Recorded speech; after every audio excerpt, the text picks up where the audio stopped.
They convened on December 27th, but the meeting was postponed temporarily due to a lack of space.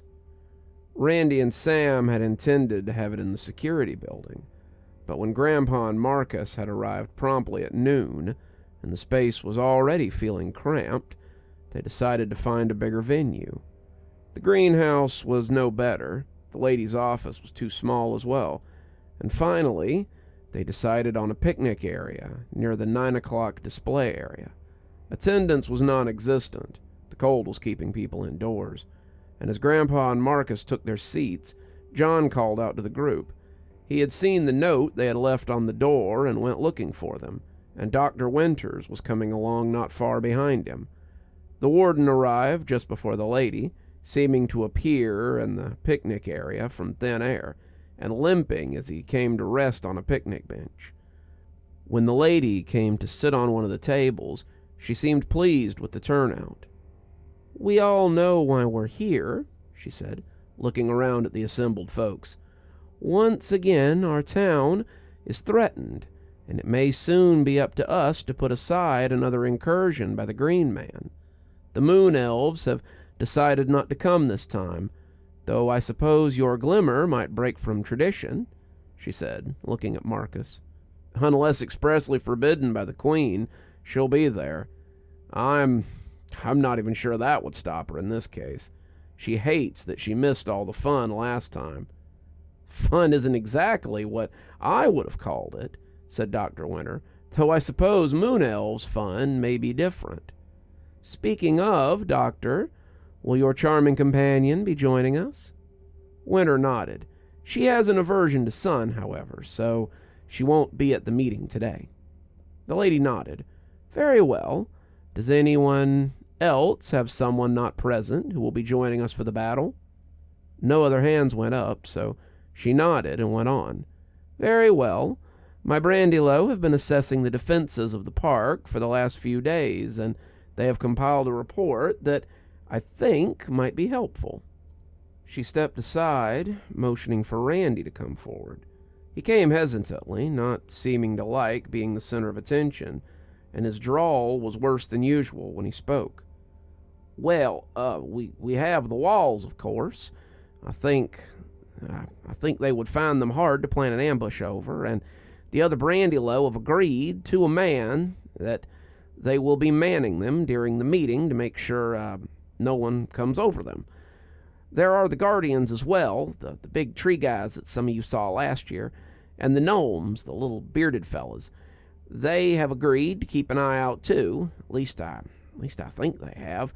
The Guardians don't talk much, and I can't understand a damn thing the gnomes say." "They will fight," the lady said. There was a galumphing noise not too far away, and she bent down to pick something up. As she straightened, there was a collective gasp when they saw it was a little pumpkin with stubby legs and a jack-o'-lantern face stretched into a smiling pant. He made a happy little noise as he bumped her hand like some weird cat, and she seemed surprised when she saw that she had their undivided attention. "What?" she asked. "What is that? And where can I get one?" asked Dr. Winters. "Oh, this is my Gordling. He doesn't usually come out when it's cold, but he misses me when I'm away from the greenhouse." "How did you make that?" Grandpa asked, leaning closer. "I don't think I've ever seen anything quite like that." "I kind of made it by accident," the lady admitted, "but he's such a dear thing that I hated to see him suffer in the cold." Randy cleared his throat. So, as I was saying, I feel as if our defenses are enough to thwart an attack if it should come from the outside. Inside will be our problem, of course, but I feel like we can handle it if anything gets in." "So," the lady said, "the plan is to meet at sunset here on December 31st. We can set up so that we're ready for anything he might have planned. With any luck, his intentions are pure, and we have nothing to fear." "Fat chance of that," Grandpa said, and Marcus nodded. "If he has ill intent, then we will thwart him, just like we did last year. Is everyone in agreement with this plan?" Everyone said they were, and the motion was passed unanimously. "Very well, then it's agreed. I thank you for your aid in the matter. I know that with your help, we can keep him from mischief." They convened then, and Grandpa wanted to see what sort of defenses they were setting up inside the park. Marcus and John went with him. Randy led them, Sam falling in beside the group, and the lady and her gourdling returned to the greenhouse. Winter made to go. She had appointments to get to, but someone stepped in her path. "May I have a moment of your time, sister?" She grimaced and crossed her arms. Her brother looked even more conniving than usual. "I have clients to attend to," she said, stepping around him. He fell in beside her instead, her teeth coming together in a grimace. "Then I will make this fast. It's come to my attention that there might be a threat to your town on the horizon." Her eyebrows went up, and the warden put his hands up defensively. "Not from me. It's a threat from the woods." Dr. Winters snorted. "As far as gambits go, this is grasping indeed. If something threatened the town, I would know. As you knew last year when the Green Man swooped in. Face it, sister, there are things that happen here that escape your notice." "But not yours," she said, turning to face him. "Brother, I'm tired of these games. Tell me what you know and what you want." "What I want is to help, because this threat has promised to come after your town after my prison is no more." They walked through the gardens, and the warden told her about his encounter with Reese, with the creatures, and how he had acquired the limp that made their progress so slow. Winter listened, Pamela listened, but neither was particularly swayed. She didn't trust her brother, not as far as she could throw him, and when they came to the parking lot, she nodded in the face of his expected silence. "Thank you for bringing this to my attention. I will keep an eye out for trouble." "And the problem?"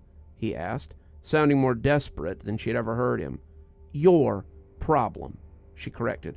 "Reese is something you have created, and it's something that you will have to fix. If he comes into my town, I will handle him.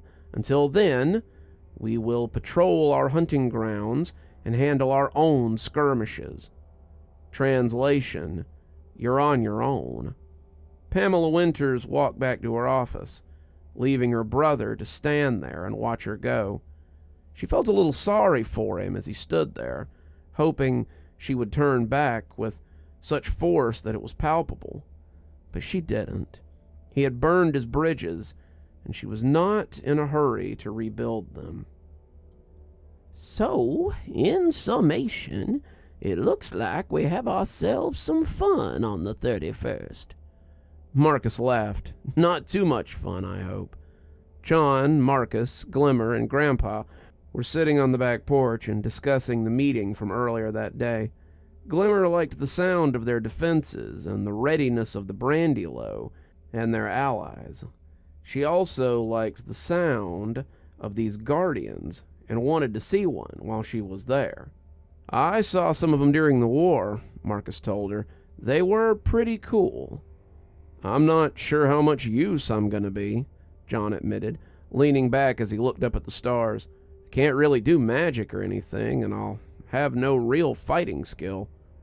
"Your eyes are what we need," Grandpa said. "If we get entangled by something, then we might need you to lead us out. If you can see the spirit world, then you can see through the glamours and illusions that we'll be up against, I bet." That seemed to perk John up a little bit. "Yeah, well, that's something, I guess. I'll just have to stay close so that I don't get myself killed." "We'll keep you safe, bud," Marcus said. "Besides, your magic's coming along. You almost stopped that snowball yesterday." John snorted. "I'm not sure the wind didn't shift, but thanks for the pep talk." "Hey, so," John stated, taking a swig of his beer as he collected his thoughts, "what are the warden and the doctor like when they fight? I heard them talking, and he kept calling her sister. Are they related or something?" Oh, yes, Grandpa said, looking at the woods. They're demons, hellspawn, not to be wholly trusted, no matter how they seem. John choked a little on his beer. No way! Are you serious? I've seen her in the hospital. She seems normal enough to me. That's her trap. But to be fair, I don't think she means the town or its people any harm. The warden is another story. He lives off chaos, at least that's what I've heard, and the prison is his feeding ground. Be careful around that one. I wouldn't trust him to draw me a bath, let alone protect my back. Doesn't look like we have much of a choice. We may need him as much as her, if this goes south, Marcus said. They were quiet for a moment, as the night went on around them, the quiet winter woods broken only by the stray fall of snow and the odd creature out for a meal. John had to admit he saw the appeal of living out of town, especially when the loudest thing there was a hungry beaver or an eager chipmunk. I suppose there's no sense getting too excited about it, John said. It'll be what it'll be.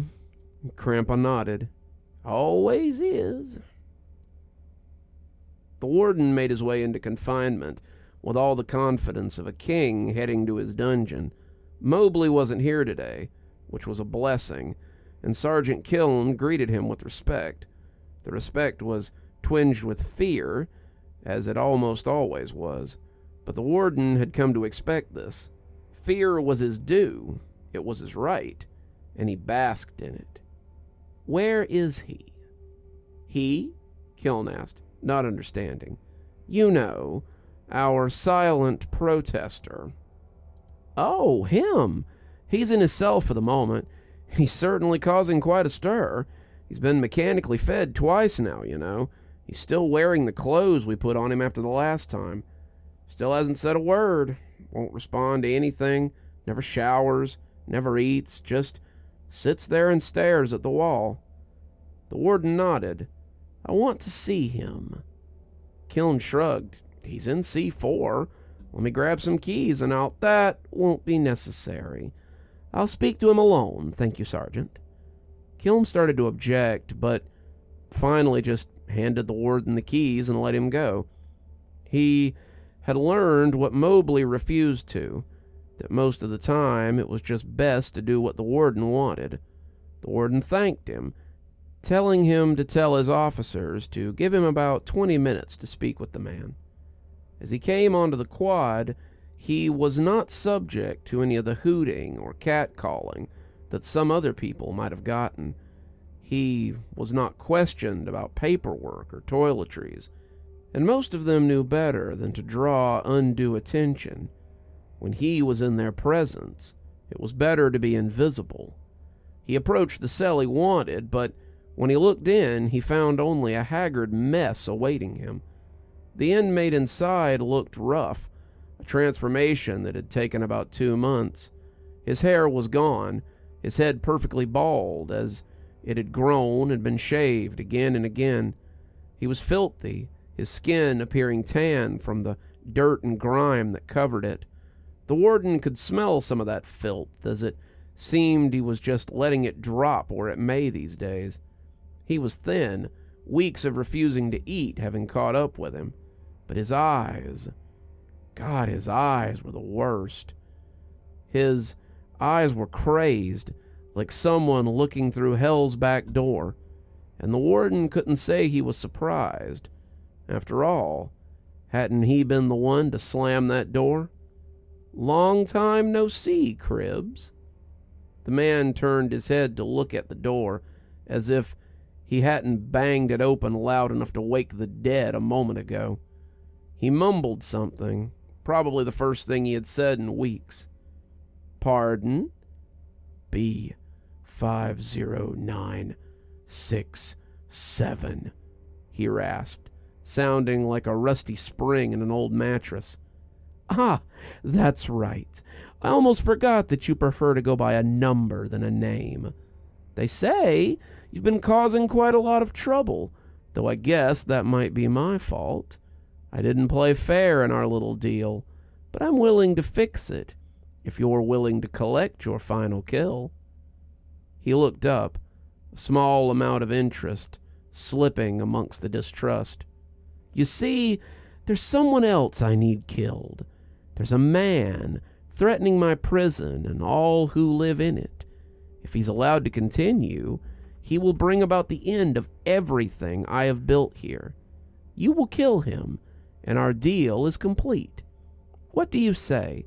Will you kill again for me and fulfill our bargain?" He was quiet for a long time, looking at the warden as he stood in the doorway. "Why would I believe you?" he said, sounding skeptical. "Because, Cribs, it's the only chance you have to stalk the world again. So, what's it to be? If I leave you here, I will never make you this offer again." He thought about it, gave it a good chewing over, and when he answered him, he sounded like someone who had settled on suicide. "Fine, but after this we're done. I want to leave this place right after and never hear from you again." "Fair enough," the warden said. "I will call for you tomorrow night. Before I do, be sure you eat, change your clothes, and have a shower. I will expect you at your best when you come to me tomorrow." B50967 just looked at the wall and continued his vigil. The warden was about to close the door again when he heard that same rusty voice ask a question from the depths of the darkness. "Did you really intend to play fair with me?" The warden smiled at him. "Did you ever have a ghost of a chance of killing me?" When Cribs didn't answer, the warden closed his door and took his leave. "You're still here. Thanks for stopping by. Dr. Plague here. Always a pleasure to see all my new and old viewers coming by for another one of my spooky tales. If you'd like to support the show, you can always take part in one of our channel offers through Fume or Aura, or you can just click on another video when they come up. I'd really appreciate it. For our newer viewers, we also have lots of playlists and other things if you'd like to get caught up. I know some of my series have been going on for quite a while. If you'd like to get my latest book, there's a link down below that'll take you to my Amazon page. Towesey Homestead just came out, so if that's something you'd like to get your hands on, go ahead and have a look down there. If you'd like a signed copy, you can go ahead and email me from my email address on the site, and I'll get with you about shipping information and ship you a signed copy. If you'd like to support the channel in a more monetary fashion, we also have membership through YouTube, and we've got a Patreon that you can get the information for in the description. We have lots of tiers and everything to suit your needs. Patrons that support on the $10 tier, that's our Ghostly Reader tier, get a book anytime I write one, signed and on their doorstep. As you may have noticed, there's a list of patrons and members on the screen, and I'd like to personally thank every one of them for taking a hand in the future of this channel. Well, that's enough for tonight. Dr. Plague, signing off. Have a wonderful evening.